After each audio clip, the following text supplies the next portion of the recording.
Welcome les amis, on se retrouve pour le... Non, ce n'est pas le Monday Night Football aujourd'hui vu que nous sommes mercredi, mais c'est bien sûr le Ligue 1 débriefing qui a quelques jours de retard cette semaine. Et un invité de retard, c'est Sioni Jean, mais qui arrivera donc plus tard pendant l'émission. Et voici donc mon deuxième invité du soir, toujours le même, quelqu'un qui a assisté au désastre, au naufrage, à l'humiliation marseillaise, Julien.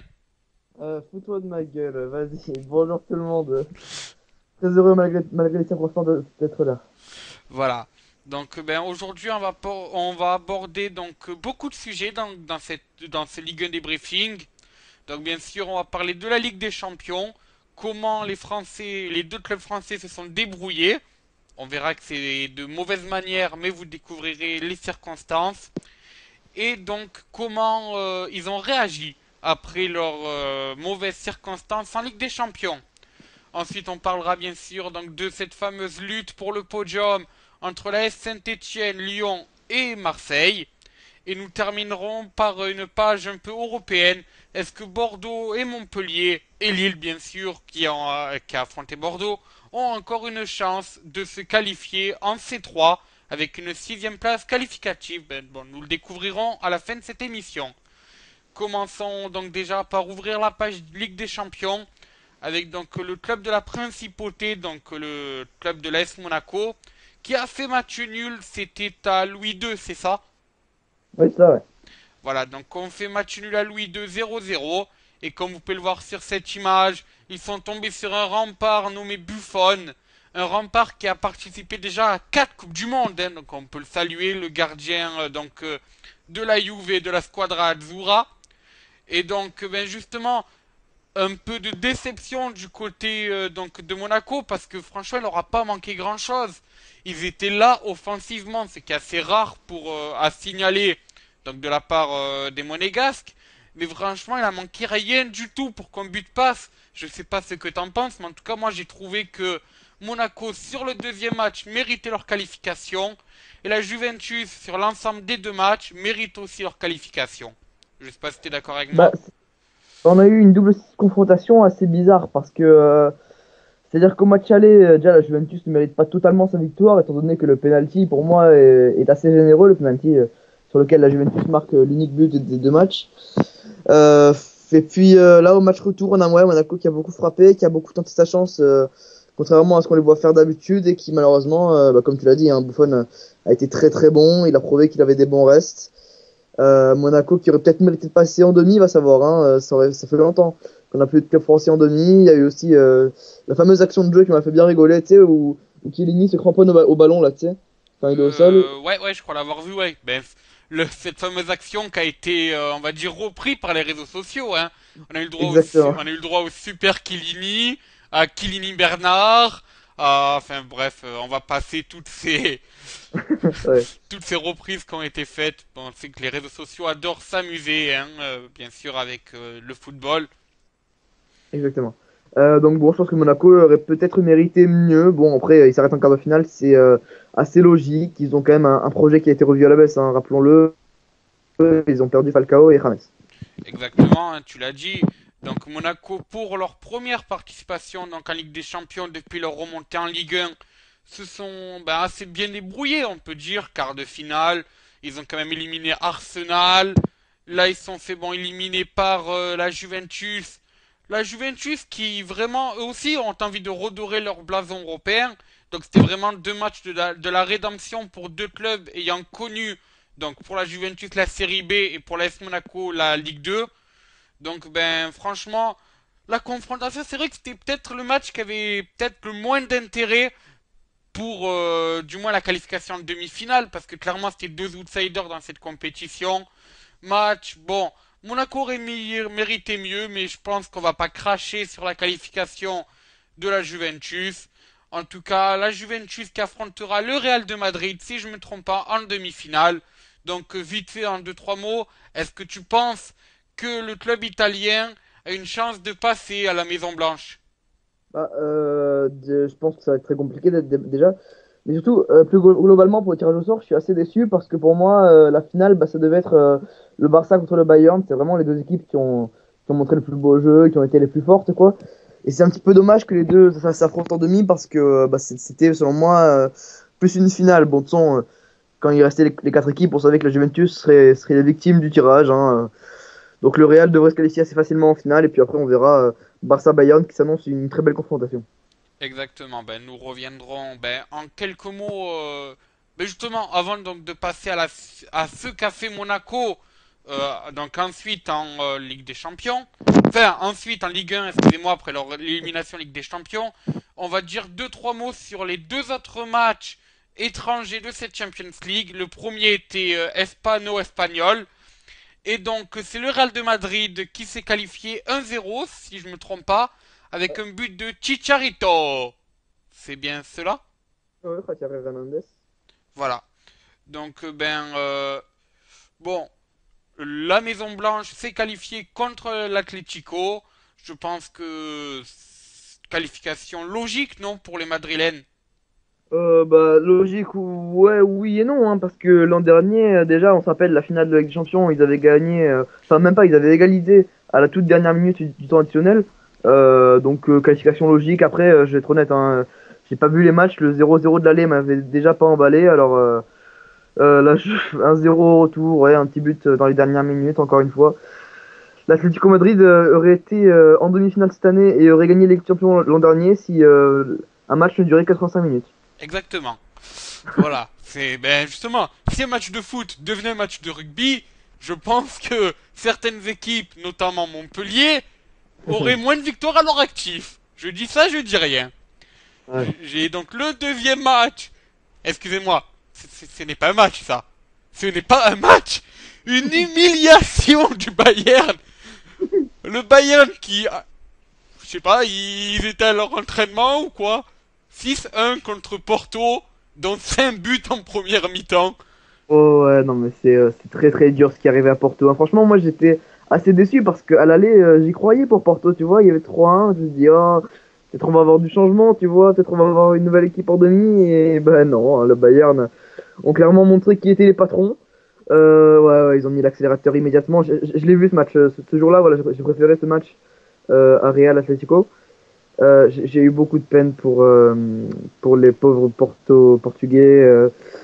6-1, 5-0 en première mi-temps, non, c'était incroyable. Hein, le Bayern a prouvé toute sa puissance.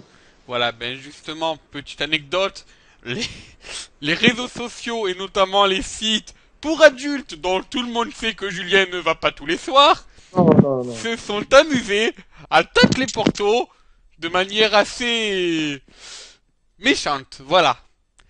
Donc, pauvre Porto qui malheureusement ne mérite pas ce qui s'est passé parce que c'est vrai que ça a fait un très bon match aller. Donc bon, c'est dommage pour Porto, hein, on peut dire ce qui est, mais bon, le Bayern prouve qu'il se balade. Bayern qui est donc officiellement qualifié pour la prochaine édition de la Champions League et qui est même officiellement champion d'Allemagne déjà. Voilà. Je me trompe si je dis que c'est le premier champion européen nationaux de cette année. Non, c'est bon, c'est exactement ça. Hein. Bon, championnat d'Allemagne, depuis que Dortmund a perdu du niveau, c'est plus aussi serré. Donc forcément, le Bayern qui a déroulé cette saison malgré la résistance de Wolfsburg. À noter qu'ils se sont fait lunir en Coupe d'Allemagne par Dortmund quand même, hein, au tir au but. Voilà. Bien, donc maintenant passons donc au poste. Donc Ligue des Champions pour Monaco. Et donc Monaco a déroulé face à Caen. Donc 3-0. Est-ce que tu te rappelles des buteurs? Sinon je vais les rechercher, mais c'est vrai que les matchs ont eu lieu quand même il y a... Les matchs ont eu lieu ce week-end, donc on a du mal à se mémoriser des buteurs. Je crois qu'il y a un but de Martial. Puis après, je les ai plus, non. Je me Voilà. rappelle de celui de Martial qui m'a assez marqué. Après, bon, attends, on va regarder ça tout de suite. Hein. Oui, on va regarder ça. En attendant, on va faire un petit débrief un peu donc de cette réaction monégasque. Les Ouais. monégasques qui se remettent donc en jambes après ce qui s'est passé en Ligue des Champions. Une bonne remise en jambe, je pense, pour Après, eux. Et, excuse-moi, j'ai été coupé. Donc, on a Ferreira, Castro, Martial et les. et Bernardo Silva, ouais. Donc, je disais les monégasques qui se relancent. et qui surtout montrent qu'ils peuvent encore viser le podium, Ah, bien clairement. sûr. Parce que nous verrons après ce qu'a fait Marseille et Saint-Étienne. Mais là Monaco 3 points de plus. Et d'ailleurs je crois que au soir de cette journée, ils sont troisième Monaco. À Monaco, ça fait deux journées qu'ils sont troisième hein, depuis Voilà la oui. défaite de Marseille contre, je sais plus, contre qui on a perdu. On perd tellement, je perds la mémoire. Euh, non, mais sérieusement, oui, Monaco, donc le troisième, maintenant avec 62 points. Donc ils ont 2 points d'avance sur Saint-Etienne et 5 sur l'OM. Donc forcément, là, ils sont plus que jamais dans une position de favori pour aller chercher cette place, dernière place qualificative pour la Ligue des Champions. Mais attention, hein, Saint-Etienne est vraiment pas loin. Ben justement, ironie on va dire du championnat. On se rappelle donc que Monaco, donc bon, au mercato a perdu deux de ses meilleurs joueurs, ça c'est un fait. Ils avaient perdu donc James Rodriguez parti au Real de Madrid et Radamel Falcao parti à Manu. Et donc suite à ces deux pertes, début de saison très difficile pour les hommes de Leonardo Jardim qui je crois étaient derniers au bout de trois quatre journées si je me rappelle bien. Je crois que ouais, c'est sûrement vrai. Je me rappelle plus du tout du début du championnat. Mais Euh, bah, après, c'est un petit peu une injustice parce que l'OM a vraiment pratiqué le plus beau jeu des trois équipes restantes hein, pour la troisième place, avec Saint-Etienne et Monaco donc.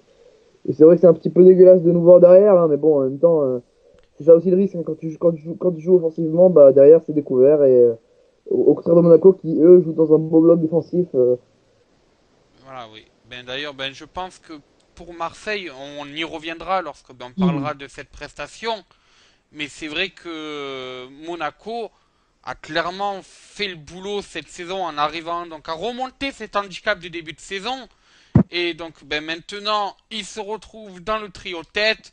Est-ce qu'ils vont arriver à tenir? Je ne sais pas. En tout cas, il reste 4 journées, si je me rappelle, si je compte bien. Donc jusqu'à la fin. Quatre Exactement. journées, c'est vraiment c'est jouable. Surtout que j'aimerais savoir leur adversaire, mais je crois qu'ils ont des adversaires prenables. Hein. Bon, ils doivent avoir Marseille, il me semble qu'ils traînent dans les parages. Et après, Alors, voyons voir. oui, mais il me semble que c'est vraiment des adversaires prenables pour les Monégasques. Tac, oui, oui, je crois que oui, hein, franchement. Alors, donc, bah, déjà, on va comparer aussi les trois, si tu veux. Hein. Donc, Monaco affrontera Toulouse, donc ça sera le 3 mai, là où Marseille va à Metz. Ensuite, on Et aura ensuite, il y a Marseille contre Monaco. Marseille-Monaco, ouais, le 10 mai. Voilà, on a Monaco contre le FC Metz. Donc jouable, hein, le FC Metz qui est dans la relégation. Attention quand même, match piège. Monaco-Metz, ouais. Et Lille-Marseille la même journée. Voilà, et Monaco-Lorient, juste après, Lorient, homme du milieu de tableau, je pense que rien à perdre, rien à gagner. Donc Et Marseille recevra Bastia. voilà. Donc sachant que du côté des leaders, ils risquent aussi d'avoir des bons matchs. Donc vraiment fin de saison à suivre. En tout cas, Monaco a toutes ses chances de terminer troisième. Malheureusement. Voilà, bon, on entend l'avis du Marseillais. Donc, ben, passons maintenant au deuxième club donc de Ligue des Champions. Alors bon, dommage que c'est le deuxième club français en Ligue des Champions. Dommage que Sionidine ne soit pas encore là. Bon, sûrement qu'il arrivera lorsqu'on aura fini notre explication et dans ces cas-là, on le laissera parler. Donc, on se rappelle malheureusement de cette défaite au Parc des Princes sur le score de 3-1, si je me rappelle bien. Et ben là, on a envie de dire, les Barcelonais ont remis le couvert chez eux au Camp Nou en allant cette fois s'imposer 2-0 face donc aux Parisiens. Clairement, les Parisiens dans cette demi-finale, ils étaient à l'ouest, malheureusement. Ah bah oui. Alors après, faut trouver quelques circonstances atténuantes. Luis était blessé, enfin blessé. Il a fait les deux matchs, si je me rappelle bien. Mais dans le premier match, il n'était pas dans son état physique. Et dans le deuxième, ben, clairement, je pense pas qu'il soit remis non plus. Sirigu était en méforme. Zlatan était suspendu. On avait qui d'autre qui était blessé? Bon, Lucas qui revenait en forme. Ouais, du monde, hein. Ouais, ouais, il y a beaucoup de monde malheureusement pour eux. Hein, ouais. Verratti, il me semble, était blessé. Mota aussi. Non, Mota il était là ou pas? Mota, je sais qu'il était pas là au premier match. Au deuxième, est-ce qu'il était là? Je me rappelle plus du tout. Je crois qu'il était pas là, non, je crois pas. Voilà, Ben Thiago Silva était pas là. Bref, je crois que il y a jamais eu une telle hécatombe du côté parisien. Ouais. Alors, ben en plus, ils avaient mis Rabiot en milieu de terrain. Rabiot était malheureusement trop jeune. Faut dire ce qui est Oui, bien sûr. pour une Ligue des Champions. Rabiot est un joueur talentueux. Je ne dis pas le contraire. Qui pourra faire une bonne carrière. Mais il est encore très jeune. Donc c'est vrai que tout le monde n'a pas le niveau. Enfin, on ne peut pas avoir un niveau d'un grand joueur en début de carrière. On peut être un joueur talentueux, un joueur prometteur, mais on ne peut pas avoir le niveau du milieu de terrain barcelonais. Même si le Mhm. milieu de terrain barcelonais est en méforme, on ne peut pas avoir le niveau du milieu de terrain barcelonais. Clairement. Mhm. D'ailleurs, alors, j'ai envie de te poser une question. As-tu remarqué que sur ce match, malgré le but encaissé par Barcelone, Paris n'a marqué aucun but? Ouais, bien sûr, Paris n'a pas réussi à marquer. Je crois qu'ils ont très peu tiré au but d'ailleurs, hein, je crois. Hein.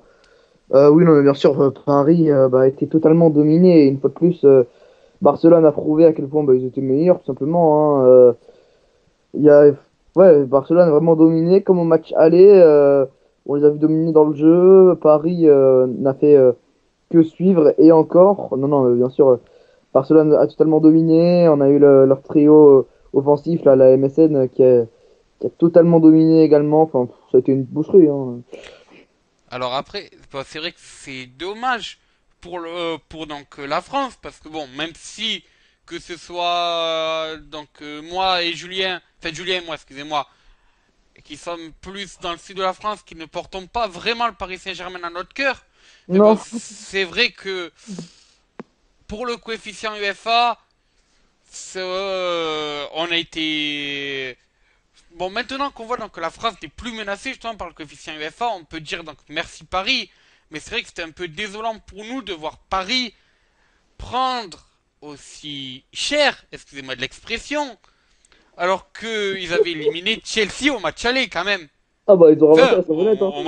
au match aller, non, il n'y avait pas au tour précédent, excusez-moi. Au match aller, non, on va pas revenir sur le match aller parce que David Ouais. Luiz, il doit s'en souvenir encore. Ouais, bon, on surnomme la Tour Eiffel maintenant. Ben, il cherche encore le ballon, je crois. Non, Bon, mais bien sûr.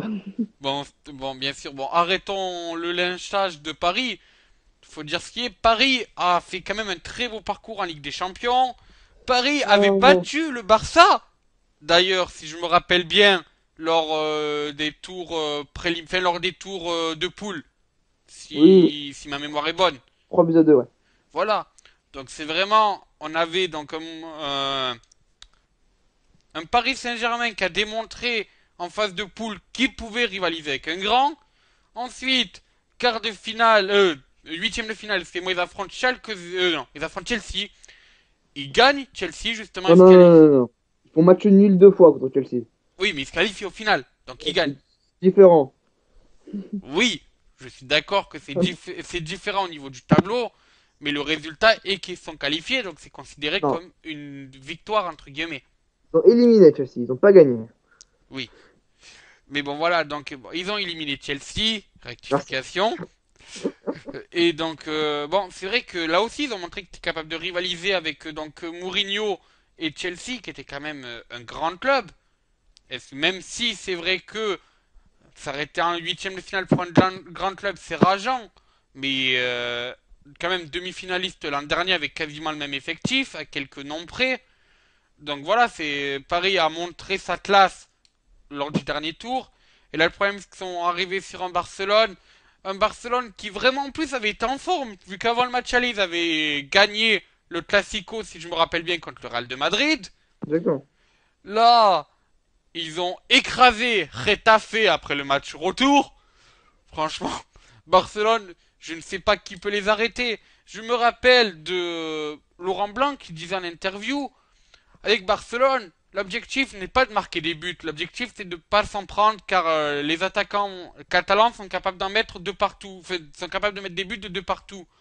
C'est un peu ça. Oh le lapsus. Ils sont capables d'en mettre de partout. Oh putain. Non mais c'est un peu ça. Plus de 100 buts cette saison pour la MSN. Ah Donc bon, Messi, Suarez, Neymar. on les appelle les mitraillettes? Non, non, sérieusement. Oui, non, bien sûr, Barcelone a tout simplement le meilleur trio offensif au monde. Selon moi, Messi, Suarez et Neymar sont meilleurs que Benzema, Bale et Cristiano, hein, même si c'est Après, je pense que ça bon, se joue à pas beaucoup non plus. Parce qu'on a quand même les 6 meilleurs joueurs offensifs, je pense, avec bon, certains autres noms qui ne sont pas dans le championnat espagnol. Mais c'est vrai que ces deux trios offensifs que tu as cités, donc Gareth Bale, donc Benzema et Cristiano Ronaldo, la BBC et la MSN, donc Messi, Suarez, Neymar, sont ouais. vraiment deux trios offensifs à se méfier. C'est six flèches capables de marquer de n'importe où, capables de sortir des occasions, que ce soit collectives ou individuelles. Et voilà, et je pense malheureusement que ce qui a manqué à Paris pour essayer un peu donc d'atténuer cette lourde défaite, c'est un milieu de terrain. Parce que clairement, ben, avec tous les blessés, quand on perd le ballon au niveau de terrain, même si, je le répète, Iniesta est moins en forme que d'habitude, lorsqu'on perd le ballon au milieu de terrain contre Barcelone, on peut rien faire. Oui, effectivement, il y a Valentin Rakitic, excusez-moi, qui est un très très bon recrutement selon moi, hein, qui était un joueur sous-coté avant et qui là est en train d'exploser cette année. Il a épaule très bien Iniesta. Et dire maintenant, ils ont Xavi sur le banc, hein, c'est vous dire à quel point le Barça est en train de dominer l'Europe actuellement. Non, non, c'est très très impressionnant. Voilà. Bon, en tout cas, on espère. Donc Barcelone qui eux affronteront donc Le c'est Bayern. ben, le Bayern. Confrontation très belle à voir, je pense. Entre ben, on avait parlé donc de la BBC, de la MSN, mais l'attaque du Bayern est aussi impressionnante. Ouais, Lewandowski, Ribéry, Robben. Voilà. Et bien d'autres aussi, bien sûr, hein, mais ça, c'est les trois titulaires le plus souvent. Les trois titulaires quasiment indiscutables, sauf blessure du Bayern. Hmm. Et c'est vrai que je pense que dans ce match-là, on s'attend à voir un match avec beaucoup de buts, et surtout un match où le ballon risque de vite passer d'un camp à l'autre. Ouais, effectivement, non, non, ça va être selon moi évidemment la plus belle affiche de ces demi, hein, sans manquer de respect au Real et à la Juve. Oui, non, bien sûr, ça va être très très beau. Après, attention, hein, attention au Barça qui l'an dernier était arrivé beaucoup trop en confiance et on se rappelle ce que le Bayern leur avait mis. Enfin, je sais plus, c'était l'an dernier, non, c'était il y a 2 ans, je crois. Le Bayern leur avait mis très cher, hein, 4-0 et 3-0, je crois, un truc comme ça. Non, je crois qu'au final, enfin, au final, il y a eu 7 en score Ouais, cumulé, donc t'as dû voilà. oublier un but en route, hein, mais c'est pas grave. Voilà, ouais, bon, c'est pas grave. Voilà, donc en tout cas, attention au Barça, parce que là, maintenant, ils devraient être plus méfiants, maintenant qu'ils savent à quoi ressemble le Bayern, si je peux dire. Non, ça va être une très très belle confrontation, et moi, je suis impatient de voir ça, et moi, je verrais bien le Barça l'emporter quand même. Je sais pas toi. Ben alors, moi, je suis plus partagé quand même. Je n'arrive pas à faire un pronostic, mais surtout, moi, je me dis une chose, c'est que depuis donc l'arrivée de Pep Guardiola au Bayern, on dit une chose, c'est que le Bayern est le Barça 2.0. Alors, sans manquer de respect au club bavarois qui a sa propre identité bien sûr, les gens, que ce soit les réseaux sociaux ou quoi, disent ça, donc déjà par la ressemblance des maillots qui est assez frappante, Oui. mais surtout par le fait que Pep Guardiola avait tenté, le cours d'un instant, d'essayer de faire avec le Bayern le style de jeu du Barça.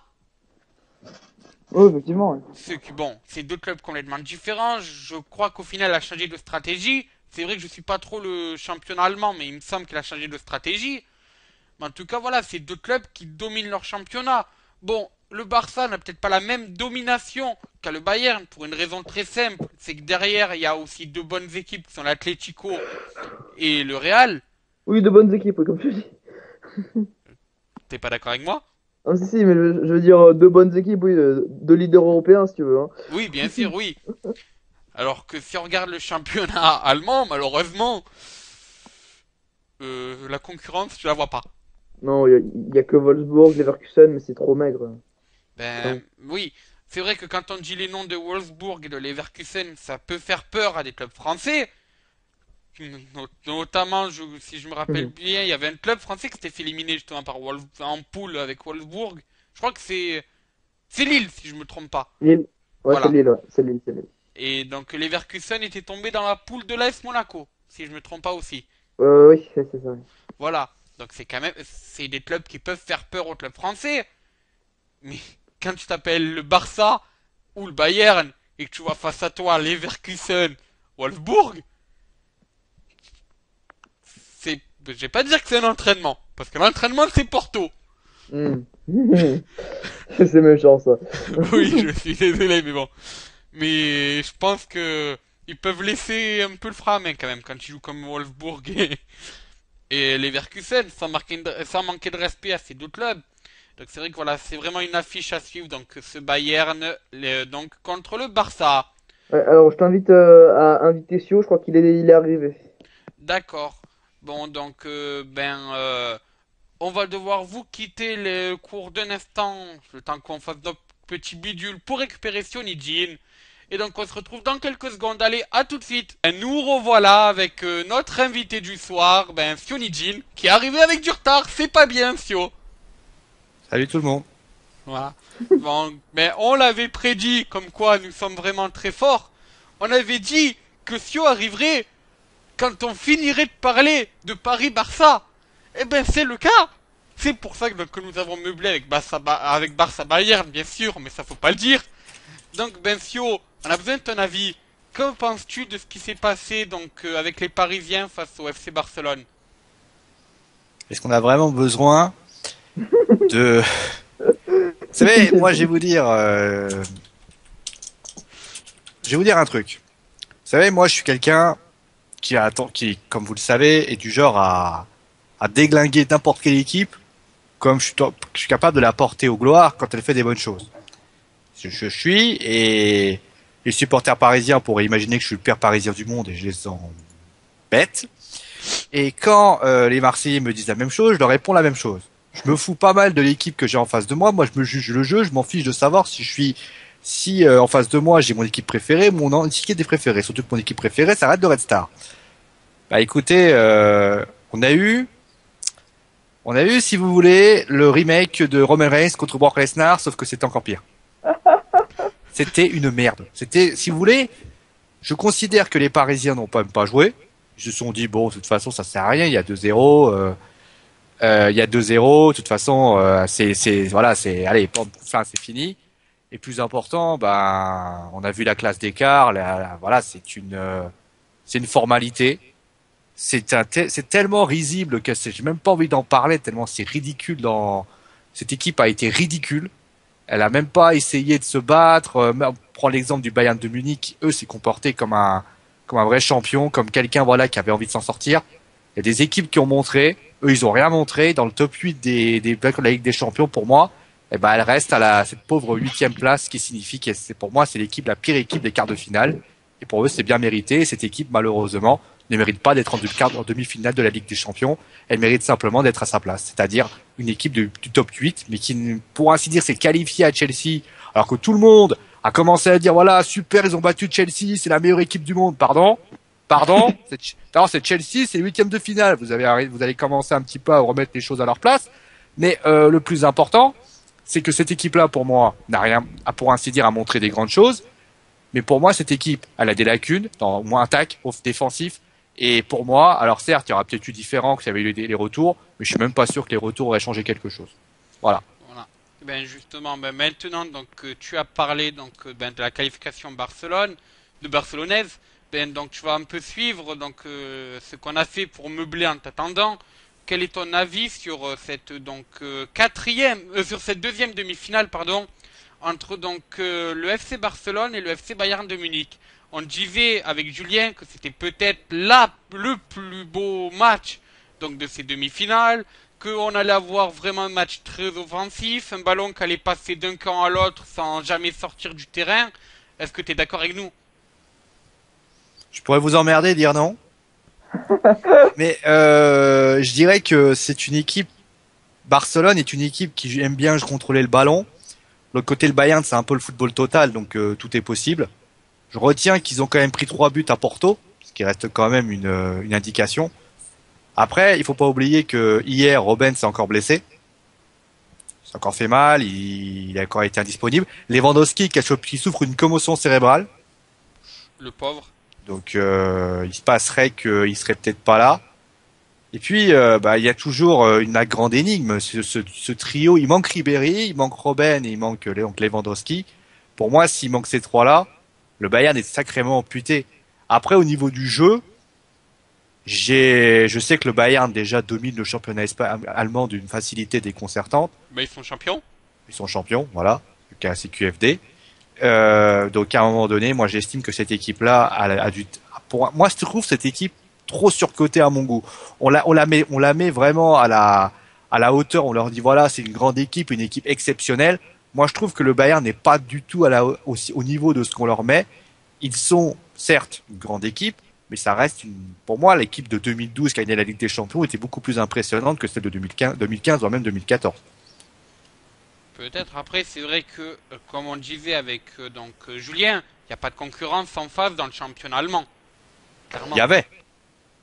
Ben, il n'y a pas. Il y avait. Oui, il y avait de la concurrence. Maintenant, il n'y a pas. Oui, mais il y avait. Oui, mais... Voilà, clairement, le championnat allemand, on disait, il y a des noms qui peuvent faire peur au club français, mais quand tu vois, mais pour le Bayern, c'est limite un match avec le frein à main, quoi. Oui, le programme est chargé. Hein. Ouais, voilà, donc maintenant qu'on a parlé de ces matchs de Ligue des Champions, on va passer donc à la réaction parisienne. Et très belle réaction de Paris qui vient juste de planter 9 buts en 2 matchs. Donc, première victoire. Enfin, est-ce qu'on peut vraiment appeler ça une victoire ou est-ce qu'on peut parler d'humiliation du LOSC? Tu vas loin. 6-1. Voilà, le score, dit tout. Paris a mis le même viol que le Bayern a mis à Porto, clairement. Donc, Sio, je te laisse commencer ton explication. Que penser de ce match? Moi, je pense que c'est Lille qui a fait n'importe quoi. C'est pas Paris qui a fait un bon match, c'est Lille qui a complètement merdé. C'est-à-dire que on a une équipe qui a totalement, alors excusez-moi, mais les espaces dans l'axe, excusez-moi, mais alors c'était une journée porte ouverte. Je veux bien que Lavezzi soit le meilleur, parce que quand tu vois Lavezzi, à chaque fois qu'il y avait un ballon en profondeur, le gars il prenait le ballon, il partait devant. Il y a eu quasiment 3 à 4 buts de cette façon-là. Je suis désolé, à un moment donné, tu serres les lignes et tu fais en sorte que l'équipe elle soit bien structurée et qu'elle soit capable de lancer les ballons. Quand tu vois qu'en première mi-temps, les 3 buts, c'est des ballons en profondeur, c'est qu'il y a, enfin même le quatrième, il est pareil. Alors même le quatrième, c'est sur un côté. Les 3-4 ballons, c'est des ballons en profondeur, c'est qu'il y a un souci. Il y a un souci. C'est-à-dire, t'as 4 ballons en profondeur, 4 buts. Donc à un moment donné, je veux bien que Simon Kier et je ne sais même plus qui était le Saint-Gouin qui était à côté de lui. Mais quand on voit les ballons en profondeur, je suis désolé, les ballons ils sont tellement risibles que ça devenait. Alors certes, il a essayé de jouer. D'un côté, il faut dire aussi que Maxwell a planté très vite. Peut-être pas pu exécuter le jeu qu'il leur. Ils auraient peut-être pas pu faire le jeu qu'il aurait voulu à ce moment-là. Mais moi, je trouve que l'équipe lilloise a été complètement en difficulté. Après, ça enlève pas le fait que Paris a bien joué et tout ça. Mais pour moi, le match contre Metz est beaucoup plus intéressant au niveau tactique, où les Messins ont plus été en place, ont plus essayé de partir en bloc, on va en parler juste que après. une équipe de Lille qui a essayé de faire du jeu. Alors certes, il y a Bouffal qui est pas mal, mais à part Bouffal, j'ai pas trouvé l'équipe lilloise si étonnante que ça. Et moi, je m'attendais vraiment à plus une meilleure opposition du côté du match. Et quand j'ai vu que ça faisait, alors certes, il y a eu l'expulsion qui a peut-être empilé 2 buts.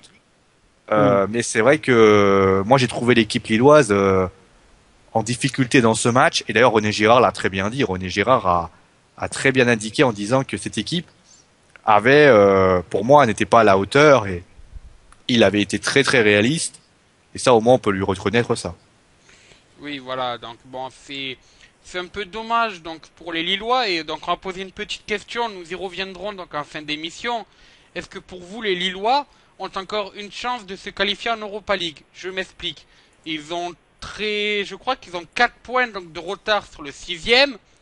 Paris jouant la finale donc de la Coupe de France face à la JOCR.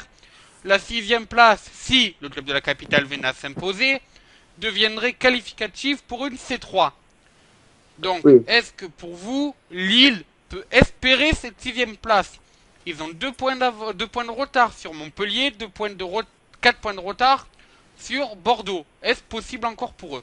Bon, déjà, cherche pas, hein, la 6e place sera qualificative. Hein. Auxerre gagnera pas la Coupe de France. Hein. Pour moi, la finale n'a aucun intérêt. Enfin bref. Non, ça me paraît compliqué pour Lille quand même. Hein. Ils ont 5 points de retard sur le 6e. Donc, revois tes chiffres parce que c'est 5 points de retard. 5? Ouais, 5.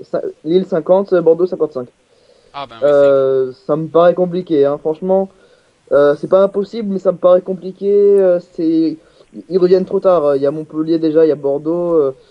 Et selon moi, je vais te faire plaisir, mais selon moi, Montpellier ont une meilleure équipe que Lille pour pouvoir y arriver. Donc, non, je pense pas que Lille ira chercher la 6e place. c'est pas ce que Courbis tend à dire. Je ne dis ça, je dis rien. Ouais, ouais. Nous y reviendrons lors donc de Saint-Étienne-Montpellier. En tout cas, voilà. Donc, Juste pour dire, parce que ils ont un calendrier assez intéressant puisqu'ils affrontent Lille, Lens, Toulouse et Metz, dont 2 qui semble-t-il, enfin, Il y a pire. la défaite de Metz, c'est peut-être la défaite qu'il aurait jamais dû avoir parce que c'est vrai que s'il y avait eu au moins un match nul, voire même les 3 points, il y aurait eu 4 points de retard, ça aurait pu être quelque chose. Là, ils ont 7 points de retard. Est-ce que Metz va pas lâcher le dernier match? Il y a un match contre Marseille, là par contre ça va être le match à très gros enjeu. Yes. Toulouse, tout dépendra de la position, mais 39 points avec 3 points en plus, ça devrait être bon. Et là, j'en parle même pas, tellement ils sont déjà au fond du trou. Donc après, Lille peut s'en sortir avec un calendrier beaucoup plus intéressant que les autres équipes. À part Marseille qui peut être le gros, même si je pense que vous parlera de Marseille après. Je pense que ça peut être un bon calendrier. Après, oui, ils ont un handicap de 5 points. Mais après, je sais pas, quand je vois Bordeaux, ils affrontent Lorient, désolé Julien, hein, qui en a planté beaucoup. Ils affrontent Nantes et ils affrontent Montpellier. Donc ils peuvent essayer, et Lyon d'ailleurs. Ils peuvent essayer avec peut-être les matchs, on va dire, des équipes qui s'affrontent mutuellement, de passer entre les lignes. Mais après, forcément, ce n'est pas eux qui décideront du destin de leur place. voilà, oui. Donc, Et après, si tu suis ta logique, Fabrice, ça veut dire aussi que Rennes peut aussi y aller. Hein. Si on suit ta logique, puisqu'ils ont 1 point de retard, c'est pas grand-chose. Si on suit la logique. oui, c'est vrai. Bon, après, Rennes, je pense que, on l'a entendu donc avec l'explication donc de Julien. Lille, ça s'annonce dur. Donc pour Rennes aussi, je pense. Après, c'est vrai que Rennes à suivre. Hein. Peut-être que la semaine prochaine, on parlera de Rennes en peut-être contender pour la C3. Hein, Contender. Challenger, pour ceux qui ne comprennent pas. Oh le vol. Voilà. Bon, donc revenons à Paris. Et donc Paris donc avait un match de retard qui s'est joué hier, donc contre le FC Metz, tu en as déjà parlé. La nouvelle victoire, cette fois c'est 3-1 si je me trompe pas. Oui. Et donc l'équipe qui donc titre, si je me rappelle bien, Paris taille champion. Alors, donc avant de revenir sur ce titre de l'équipe, déjà donc notons un truc, c'est que ça y est, Paris reprend son trône de leader, donc il avait légèrement, je crois, perdu par intérim suite à la victoire de Lyon. Ah, bravo. C'est un peu normal, ils avaient un match retard. Oui, je sais, oui. Mais donc, ça y est, maintenant ils se retrouvent avec le même nombre de matchs et 3 points d'avance. Donc, est-ce que Paris a justement la taille du champion de France cette année? Écoutez, ils sont champions en titre. Hein. Ils sont pas taille champion. Je sais pas comment ils peuvent pas être taille champion. Mais il y a une statistique qui dit que celui qui a 3 points à 4 journées de la fin, je crois 4 journées de la fin, quoi qu'il arrive champion. Je suis pas convaincu, parce que tout peut arriver. Les calendriers, je les ai vus. Lyon a un calendrier assez compliqué, mais Paris n'est pas au mieux non plus. Ils affrontent Montpellier, qui est pas une équipe facile à jouer, qui aura sans doute l'Europa League en pleine de mire. Ils ont également Guingamp qui peut leur casser les pieds. Ils peuvent avoir Nantes, là ce week-end, qui peut aussi leur casser les pieds. c'est une équipe qui Paris là ils ont 3 points de retard. Là ils sont un peu dans la position de ce qu'avait Lyon il y a 2 mois. C'est-à-dire que maintenant c'est eux qui vont dicter la danse. Et attention à un point très important que beaucoup ne parlent pas, il y a le goal average. Le goal average pour l'instant c'est Paris qui est en dessous de Lyon. Ça veut dire que si jamais à la fin de la 38e journée Lyon passait devant par une défaite de Paris, parce que imaginez vous avez 3 victoires et vous avez la dernière journée de championnat, Lyon qui gagne et Paris qui perd justement contre Montpellier justement. Et ça serait Lyon qui serait ça serait Lyon qui serait le vainqueur de la ligue du titre de champion. Faire attention le goal average qui pour ce cas-là est très important. Oui, je suis d'accord avec toi. C'est vrai que le T'as intérêt, oui. Oui, mais surtout que voilà, t'as parlé de Montpellier en disant qu'on peut vous battre, donc forcément je suis d'accord, hein. Non, sérieusement, non, c'est vrai que Paris est dans une position pas compliquée, dans une position avantageuse pour eux, mais après ça va être compliqué de tenir Lyon, va falloir enchaîner les victoires, ça c'est logique. Voilà. Donc et toi Julien, est-ce que tu penses que Paris a la taille du champion ou est-ce que tu penses que ça risque de tourner à l'avantage de Lyon ce championnat? Franchement, vu l'équipe qu'a Paris, j'ai remarqué qu'à chaque fois, à chaque journée de championnat, chaque fois qu'ils ont un peu besoin d'accélérer, ils le font. Non, je pense que Paris devrait être assez facilement champion. J'ai pas trop d'espoir pour Lyon là, franchement. Oui, La grosse qualité de Paris là, c'est que là ils ont passé un mois d'avril hyper compliqué. C'est-à-dire que c'était sans doute le mois. Moi, franchement, le match de Lille, c'était le match de la peur parce que tu perds un match contre Barcelone, le même match contre Nice. Hein. C'est un match contre Barcelone où tu te disais là ça pouvait casser. Là, t'as une équipe, je pense, hein, je peux pas l'affirmer, qui va arriver au mois de mai. Alors que c'est le dernier match de 3 jours. Après, tu retrouves une match toutes les semaines. Les joueurs vont pouvoir se reposer. Tu vas récupérer des joueurs importants qui sont, par exemple, tu vas récupérer des joueurs comme par exemple, tu vas récupérer Thiago Silva qui arrive tranquillement. Zlatan va arriver à Nantes. Ça commence à arriver progressivement. Cavani commence à planter des buts. Il y a des petites choses qui commencent un peu à l'avait dit quand même mis 3. Alors on va te dire les choses bizarres qui se passent dans ce monde. Tout ça pour dire qu'à un moment donné, ça commence un peu à revenir. C'est peut-être pas le grand match. Je pense, je veux pas voir les Lyonnais gagner, perdre à 9 points de retard, mais c'est peut-être le moment le plus intéressant, on va dire. Après, rien n'est dit. Hein. Bien sûr. Voilà, bon, mais passons donc à un autre challenger justement donc pour ce titre de champion de France, c'est Lyon. Lyon qui a su donc gérer à Reims avec une victoire 3-2 si je ne me trompe pas. 4-2. 4-2. Voilà, donc Lyon s'était trompé. C'est bien Fabrice. Et donc Lyon qui suit le rythme imposé par Paris. Et donc, on revient à la question que j'ai posée, mais cette fois dans le sens inverse. Est-ce que Lyon peut être champion? Et vous avez donc on a entendu vos réponses. Vous êtes plutôt dubitatif. Vous pensez plutôt à une victoire donc parisienne. Voilà. C'est pas dubitatif. C'est moi si Lyon soit champion, je serais très content. Moi, j'estime que Lyon fait un jeu magnifique. C'est le plus beau jeu du championnat et il mériterait d'être champion. Franchement, quand tu vois le jeu contre Saint-Etienne, c'est un bonheur de les voir jouer. Moi, je suis comme ça devant ma télé, j'ai l'impression. Après, c'est dommage qu'ils soient pas récompensés dans ce match-là. Maintenant, il faut regarder aussi le plan comptable. Ils sont à 3 points. Ils ont fait match nul dans des matchs où ils pensaient gagner. Saint-Etienne en est l'exemple. Contre Reims, Christophe Jallet l'a dit, non, mais je trouve qu'on n'a pas bien joué. Après, c'est bien d'être aussi assez exigeant. Mais maintenant, c'est le sprint final. Ça va être le moment où tout va se décider. Paris a l'expérience d'être champion. Là, t'as des Fekir, des Lacazette, des joueurs qui peut-être vont, on va dire, déconner à ce moment-là. Il y a eu des moments, rappelez-vous de Nice. Nice, ils ont perdu, on sait pas trop pourquoi en plus. On a bien compris pourquoi ils ont perdu. Contre Marseille, ils ont pas fait un bon match. La deuxième mi-temps de Reims, elle est pas bonne. Il y a des petites choses que peut-être Paris arrive à mieux réajuster que Lyon fait. Mais ça, après, bien sûr, au niveau de de la qualité lyonnaise, il n'y a pas à dire. Le Lyon est pour ainsi dire supérieur à, je dis même supérieur au PSG cette année. Jouent 10 fois mieux, ils sont plus intéressants.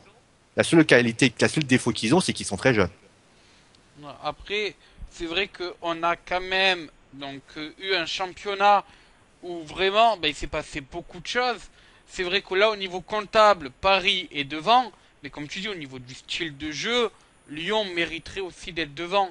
Après, on ne va pas revenir sur les polémiques, sur les faits de chaque match de Lyon, de chaque match de Paris, parce que je pense que ça mènerait à rien. Le résultat est que pour l'instant, quel que soit Paris ou Lyon, les deux clubs mériteraient un titre de champion de France.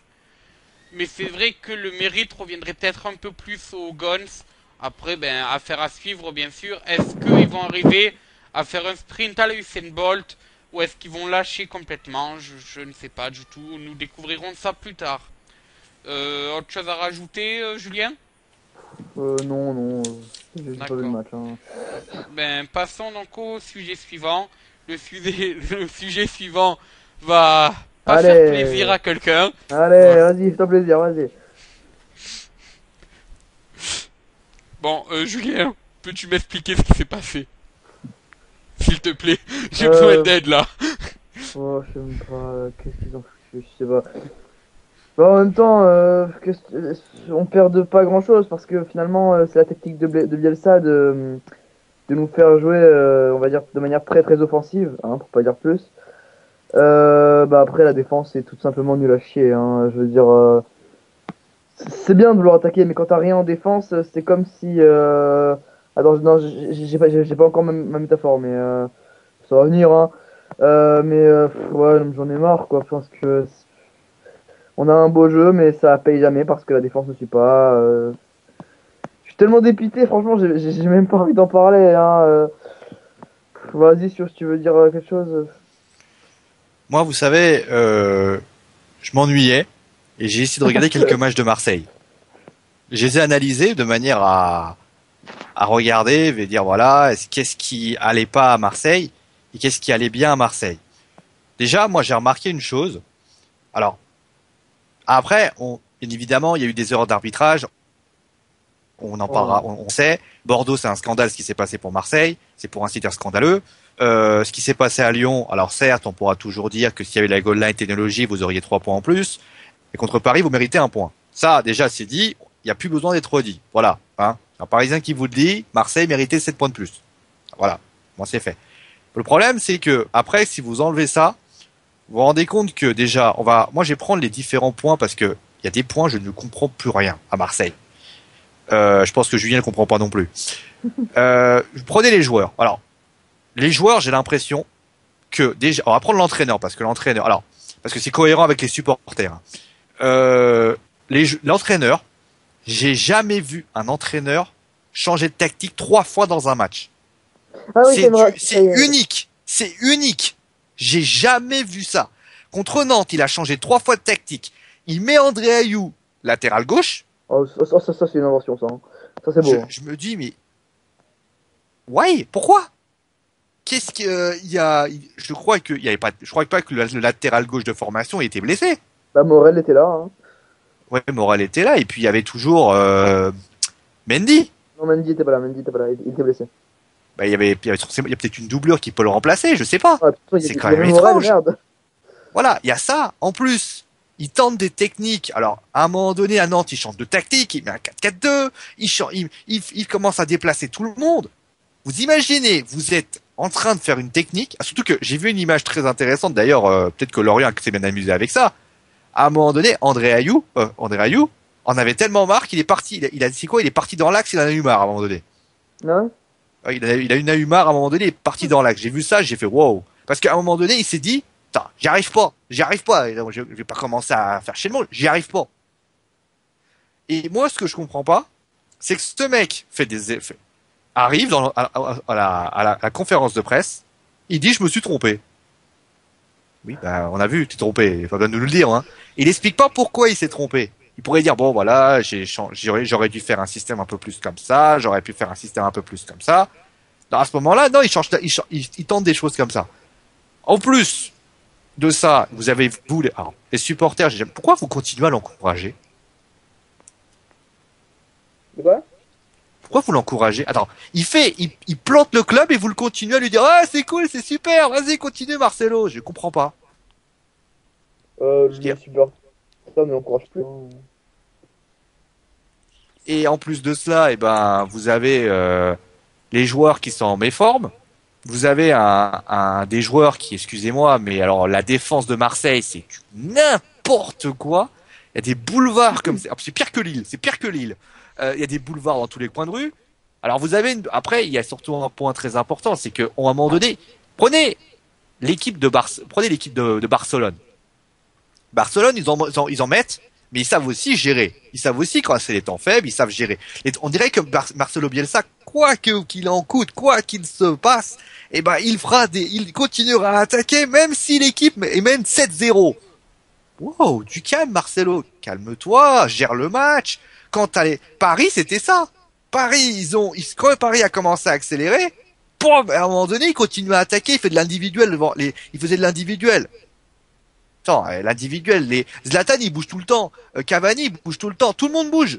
Quand t'as un système qui bouge, fais de la zone, je sais pas, change de tactique. J'ai l'impression que Bielsa, surtout, il est têtu, il veut pas changer de tactique. À un moment donné, quand t'es entraîneur, il faut aussi que et moi, j'ai un ami, justement, à la ferme du pays où je travaille, qui m'explique. Il me dit, si tu changes pas de tactique, tu te fais bouffer toi qu'il arrive. Quand tu vois que le système, il marche pas, tu changes de tactique. Mais tu restes pas borné à une tactique. Ou alors tu changes pas de tactique en plein match, ou tu changes 3 fois de tactique, mais t'essayes de dire, voilà, bon, on va passer à de la zone. Là, j'ai l'impression que Bielsa, soit il a décidé de lâcher l'OM et donc il est en train de le saboter complètement. Et ça, pour moi, c'est de la faute professionnelle. Soit il est en train tout simplement de ne pas trouver la solution. Et là, c'est problématique. Parce que je pense que Marseille, je l'ai dit plusieurs fois, mérite d'être en Ligue des Champions plus qu'une équipe qui est juste en dessous et qui a un roi qui s'appelle Albert. Je devine qui c'est. Mais c'est bien évidemment, moi je trouve que l'équipe est pour moi, franchement, c'est un gros gâchis Marseille. Et je suis vraiment déçu parce que j'estime que Marseille mérite 10 fois mieux. Après, donc je crois avoir lu, si je me rappelle bien, que Marseille aurait trouvé déjà le successeur de Marcelo Bielsa. Ouais, Comment Villas-Boas. Voilà. Comment ça se passe dans la tête d'un entraîneur quand tu apprends dans les vestiaires que ben ça y est, à la fin de l'année tu te casses et qu'on a trouvé déjà un successeur. Non mais Excuse-moi, attends, merde. Fafa. Excuse-moi, Fafa. À un moment donné, il faut aussi qu'on arrête de dire, de protéger, de dire toujours Bielsa, Bielsa, Bielsa. À un moment donné, ce mec-là, la première chose qu'il fait quand il arrive en mois de septembre, il dit, moi, je t'ai signé un contrat d'1 an. Il dit, j'ai signé un contrat d'1 an. Il veut pas. Tu crois que Vincent Labrune, on peut lui mettre tous les tares du monde? Tu crois vraiment que le mec, il va dire, bon, bah écoute, moi, je vais l'attendre. On voit bien que Bielsa, s'il avait envie de prolonger, il aurait déjà prolongé.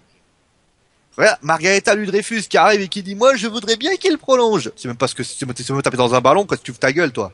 Ben, la preuve, elle connaissait même pas Florian Thauvin. Je lui dis Déjà. ça, je dirais. Et son fils, il lui fera mieux de fermer sa gueule aussi. Donc, tu vois, à un moment donné, c'est tellement le bordel à Marseille. En plus de ça, Benjamin Mendy a frappé un poteau. J'ai deviné, bien oui, sûr. j'ai vu ça, ouais. Oh, c'était rigolo. Même lui, il arrive même peu à rouler droit. Alors, je me demande s'ils sont pas un peu bourrés aussi. C'est problématique. Et honnêtement, je suis désolé. Marseille, c'est une équipe. Moi, je suis énervé parce que cette équipe-là, elle pouvait aller loin. Moi, j'ai dit au début, Julien, il est témoin. Je l'ai dit en début de saison. J'ai dit, Marseille va avoir un gros défaut. Ça va être quand l'équipe va être moins bien. Je me suis pas trompé. Alors, j'aurais aimé me tromper, mais je trouve que l'équipe, pour moi, est, pour ainsi dire, c'est dommage. C'est dommage. J'ai pas envie de taper dessus parce que je me demande, tous les problèmes c'est tellement bordélique cette équipe qu'à un moment donné, taper sur l'équipe n'arrangera pas les choses et je pense même que ça fera même le contraire. Bon, on va faire donc assez rapide un petit bilan. Marseille, c'est foutu. La Champions League pour eux. Vite fait, en quelques mots, c'est foutu. Pas forcément. Je sais pas forcément parce que il y a 5 points de retard sur Monaco, 4 matchs. Alors certes, Ils affrontent Monaco. Voilà, donc je pense que si l'OM bat Monaco, bah ils auront un sursis entre guillemets. Donc c'est pas foutu non, mais c'est très compliqué. Voilà. On va dire que le match qui va arriver, c'est Metz. Pour les deux équipes, c'est chaud. On est d'accord. Soit Marseille gagne, et là Marseille, bah ils ont peut-être une chance. Faut espérer que Monaco perde, bien sûr. Soit Metz gagne, et là Metz, bah là Marseille tira regarder la Ligue des Champions sur Canal+. Non. Ou sur Bein, c'est quoi qui va. Mais moi je pense que ce qui serait bien pour Marseille, c'est qu'ils essaient d'assurer l'Europa League. Parce que là ils sont en train de tout perdre là. À un moment donné, je suis désolé, mais même Bordeaux va leur passer, même Montpellier va leur passer devant. À la vitesse où ils perdent des points à vue d'œil, tout le monde va leur passer devant. Donc à un moment donné, ça serait peut-être bien qu'ils essayent de gagner un match contre Metz. Monaco, je sais pas s'ils gagneront, parce que ça sera vraiment, c'est vraiment, voilà, Monaco, c'est l'équipe qui pour moi est l'équipe la plus structurée. Et j'ai peur contre Marcelo Bielsa va tenter d'attaquer tout le temps. Monaco, ils vont faire comme avec Arsenal, ils vont partir en contre, ça va prendre des buts, tout va. Exactement. Voilà, voilà. Affaire à suivre. Passons donc à quelqu'un qui a profité, on va dire, de cette défaite marseillaise, c'est Saint-Étienne. Alors bon, pour faire un peu vite fait récap du match, Montpellier a tenté de frapper au but, mais ça n'a pas voulu passer. Même Barrios ne comprend pas. Barrios, il comprend pas qu'aucun de ses ballons ne rentre dans les buts. Il a regardé, bon, c'est pas grave. Et à côté, un but de Saint-Étienne. Alors bon, Saint-Étienne mérite sa victoire, mais Montpellier aurait mérité mieux qu'une défaite malheureusement. On va faire ça très vite en deux parties. Première partie, est-ce que Saint-Étienne peut espérer une qualification en Champions League ou non? Fabrice, évidemment, ils sont à 2 points de Monaco. Non, mais bien sûr que Saint-Étienne peut l'espérer. Fabrice. Fabrice. Sois sérieux. Non, mais bien sûr, ils sont à 2 points de Monaco et ce qui peut vraiment avantager Saint-Étienne dans le prochain match, c'est que justement, donc va y avoir la confrontation en direct entre Monaco et Marseille. Et en cas de match nul, ils peuvent revenir à égalité de Monaco. Donc bien sûr que Saint-Étienne, pour moi, sont dans une position d'outsider là. Voilà, toi, Sio, vite fait ton avis aussi en 2-3 mots. Fabrice, c'est ce que j'ai à dire. Non, pour sérieusement, oui, forcément, ils sont à 2 points. Mathématiquement, c'est possible. Après, Monaco, je crois qu'ils ont. Alors, j'ai regardé les calendriers. Attention, les calendriers de Monaco et de Saint-Étienne. On l'a fait tout à l'heure. Le calendrier de Saint-Étienne est plus agréable. Après, tu me diras, il y a des joueurs qui jouent le maintien. Bastia, Nice, peut-être Evian. Evian, on va peut-être vouloir jouer le maintien. Et Guingamp. Côté monégasque, c'est Toulouse, Marseille, Metz et Lorient. T'as plus d'équipes qui jouent, on va dire, le maintien. Donc à ce moment-là, ça peut jouer, mais après, ça va pas jouer à grand-chose, ce genre de match. Et puis de toute façon, il serait peut-être aussi bien que Saint-Étienne apprenne à jouer la Coupe d'Europe avant d'apprendre à jouer la grande Coupe d'Europe. C'est vrai, de quoi je veux parler. Oui, bien sûr, oui. Et donc, seconde partie de ce match, Montpellier. Alors, Montpellier vient de perdre... Ouais, étonné qu'on parle pas de Montpellier. C'est ton moment, vas-y. Montpellier vient de perdre 2 joueurs. Jonas Martin, bon, lui, on le reverra plus jusqu'à l'an prochain. Hein. Donc, malheureusement, Lui, tu sais qui c'est? Non. Non, pardon, excusez-moi, c'est Morgan Sanson qui s'est fait les croisés intérieurs. Malheureusement pour lui, il va voir la fin de la saison chez lui. Et en plus, il va voir le début de la saison prochaine chez lui aussi. C'est dommage, bien sûr. On espère que Morgan nous reviendra vite. Et ensuite, Mathieu Deplagne aussi s'est blessé contre Saint-Étienne. Lui aussi, on espère le revoir assez vite. Alors, donc, tu espères. J'espère le revoir assez vite. Voilà. Voilà, tu espères. Même pas tout le monde dans l'eau. Montpellier, on s'en fout. Sinon, Montpellier risque aussi de perdre Barrios. Donc, mais lui, ça sera pour transfert. J'ai envie de vous poser la question. Roland Courbis dit non. Mais est-ce que vous pensez que Montpellier peut jouer l'Europe? Courbis dit non. Lui, pour Courbis, il dit on verra. Mais lui, il veut pas y penser. Vas-y, sûr. J'ai même pas envie d'y penser alors. Je sais pas, moi. Tu poses des questions, toi, je te jure. Ils sont à 2 points de 6ème. Ils sont à 3 points, 3 points. Non, 2. 55 moins 52, ça fait 3, Julien. Non, mais attends, je vais voir. Moi, alors, je t'explique. Alors, j'ai fait des maths en ce moment, donc 55 moins 52, ça fait 3. Mais... Tu vois, donc tu fais 53, 54, 55. On va y arriver. Toi aussi, Julien, t'avais 2... Oui, non, j'avais pas vu. D'accord. Ah. Pardon. J'ai fait des maths ce matin et maintenant ils me demandent de faire des maths encore. Je vais j'en tarter un moi. Bah oui, mathématiquement c'est possible. C'est comme si tu me demandais est-ce que Lens, non, Lens est mort. Est-ce que Evian peut se maintenir? Bah oui, ils peuvent se maintenir, c'est toujours possible. Après, est-ce qu'ils en ont les moyens? Je sais même pas qui c'est. Morgan Sanson, ça me dit quelque chose. Mais alors de la plagne ou de plagne ou de plagne ou je sais pas quoi là, je sais même pas qui c'est. Donc merci. Tout ça pour dire, bah écoute, si Courbis le dit, bah on va le croire. Hein, écoute, c'est lui l'entraîneur. Hein. Après, le problème de Courbis, c'est pas qu'il veut pas l'Europe. C'est que pour lui, ça paraîtrait trop tôt parce que on sait donc on va perdre Barrios. On a des jeunes joueurs, donc Sanson, Deplagne, Dabo. Alors, tu as des jeunes joueurs. Qui ne sont pas encore à maturité. Mais donc pour moi, en tant que Montpellierin, bien sûr que je pense que c'est possible. Après, je pense que ce qui va vraiment ce qui va vraiment nous diriger ou non vers donc la Coupe d'Europe, c'est la forme des joueurs qui restent sur le terrain. C'est vrai, clairement, ils ont bien se manger au McDo, hein. Ça fait beaucoup de forme. Clairement, clairement, on a un joueur, Brian Dabo. Merci, désolé. Vous me laissez continuer, s'il vous plaît. Donc on a un joueur, Brian Dabo, qui est capable de jouer à tous les postes. Ce mec-là est pas gardien, mais il est capable de jouer à tous les autres postes. On le met latéral droit, latéral gauche, défense centrale, milieu de terrain, attaquant, il est capable de jouer de partout. Je sais pas comment il fait. Calme-toi. Il peut jouer gardien de but. Bon, sauf gardien de but. Mais bon, en même temps, on a déjà Jourdain, hein, gardien de but, c'est déjà bien. Moyen Jourdain, hein. Ouais. Il fait de bonnes prestations sur certains matchs, mais des fois il sort, je comprends pas. Notamment l'an dernier contre Marseille. J'ai pas compris pourquoi il sortait. Je m'en souviens. J'étais derrière lui en plus, j'étais dans les tribunes et puis je vois le ballon passer. Bah à ton avis, il se sauvait de toi. Non, il t'a vu arriver, il est parti en courant. Moi aussi je pars en courant quand je te vois. Hein. Je vais faire tomber comme des amis, cassez-vous.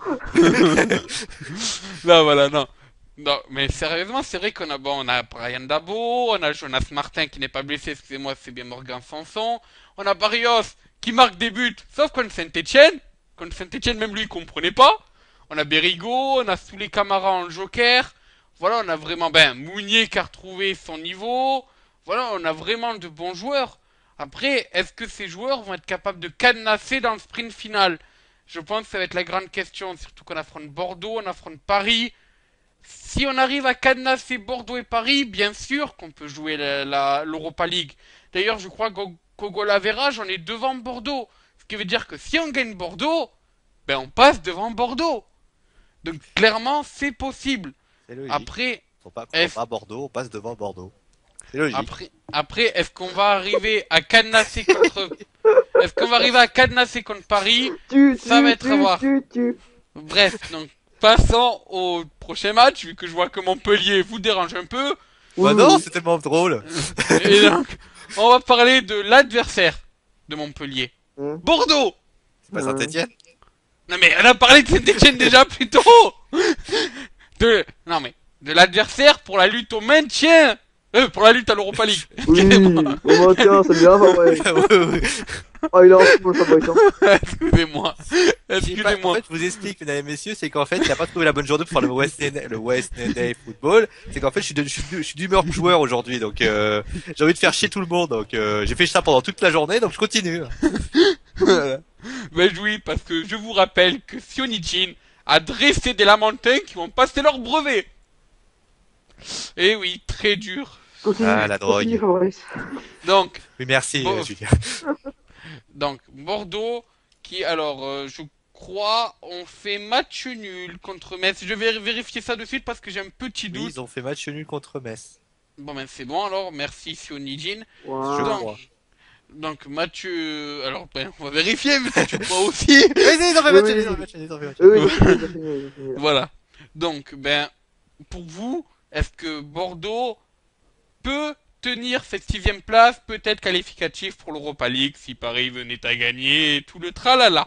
Oui, Bordeaux tiendra la 6ème place sans aucun doute selon moi et Ils pourraient même passer Marseille, hein, parce qu'ils ont que 2 points de retard sur l'OM. Hein, donc, oui, bien sûr que que Bordeaux va tenir la 6ème place et que Montpellier reviendra pas. Hein, désolé. Bon, mais merci de ton pessimiste montpellierin. Et toi, Sio? À voir. Ah, mais À c'est- voir. juste- La match nul contre Metz, il est bizarre. Ils se sont fait voler. Hein. Ils se sont fait voler, et puis après, ils ont pas... Le problème, c'est que le calendrier, là, les 4 dernières journées, elles sont un peu aléatoires. T'as des équipes qui n'auront plus rien à foutre.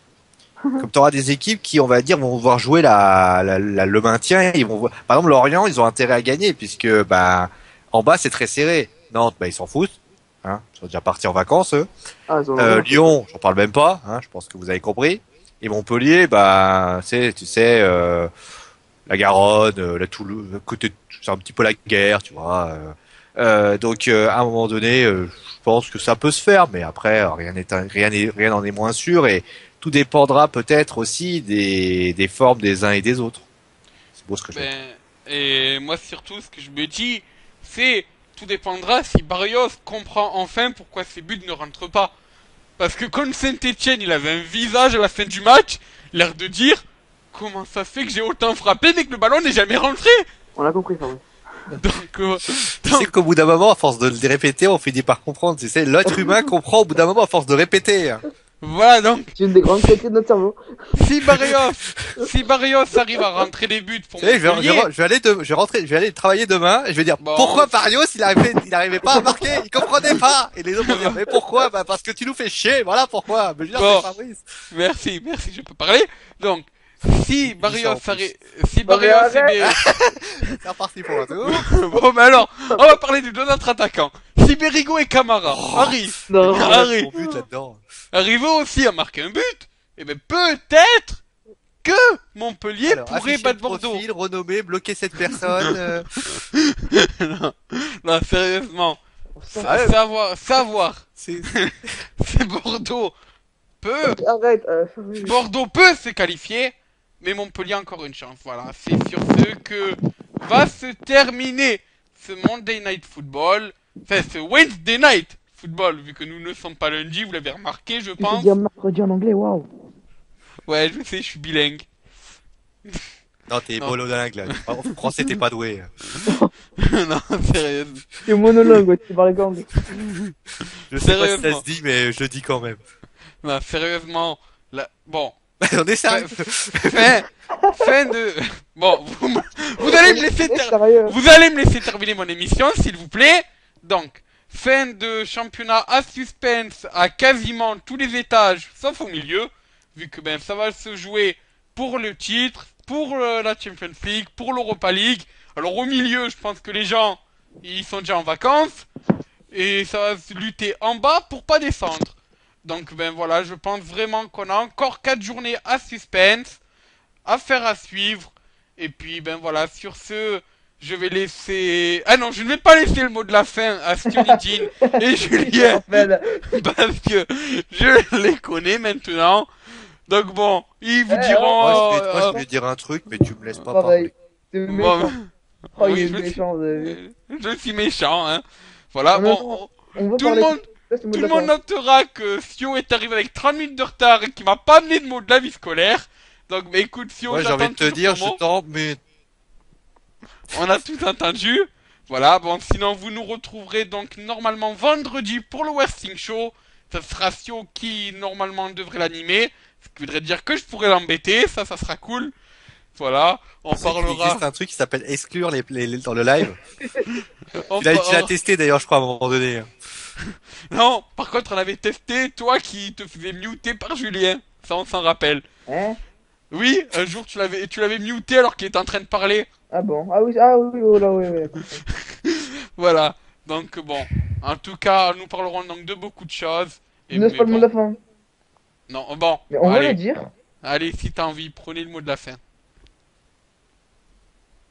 Bon, on a compris. qui Eh, nous moi, je voulais entend. dire un truc. Bon, je vous laisse 10 secondes pour dire une phrase et après j'arrête l'émission. 9, 8, 7, 6, 5, 4, 3, 2, 1. Oh, attends, je veux dire un truc. moi. Bon, moi je vous dis adieu, bonsoir les amis.